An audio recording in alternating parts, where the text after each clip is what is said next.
నేనేమి చెప్పకుండా సైలెంట్‌గా అతని లైఫ్ నుంచి వెళ్ళిపోయా. కాల్స్ లిఫ్ట్ చేయలేదు. మెసేజ్‌కి ఎలాంటి రిప్లై కూడా ఇవ్వలేదు. కొన్ని రోజుల తర్వాత అతనికే రియలైజ్ అయింది. అది ఫేక్ లవ్ కాదు. తను నిజంగానే నన్ను కేర్ చేసింది అని. అతను నన్ను వెతకని చోటు లేదు. ఫైనల్‌గా వెతికి వెతికి ఎక్కడున్నాననేది తెలుసుకున్నాడు. నా దగ్గరకొచ్చి ఒక మాట చెప్పాడు. నిన్ను మిస్ అవుతున్నా. నీ మాటలు మిస్ అవుతున్నా. మనం ఫేక్‌గా నటించాం కానీ నాకెందుకో నీ మీద లవ్ అనేది వస్తుంది. అది విన్నాక నేను చాలా షాక్ అయ్యాను.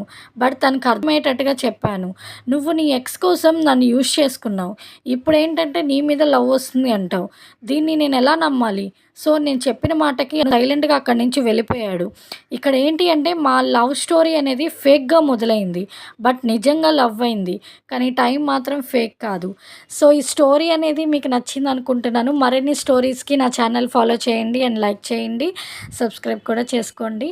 మళ్ళీ నెక్స్ట్ స్టోరీతో మీ ముందుకొచ్చేస్తాను. Until then take care. Bye.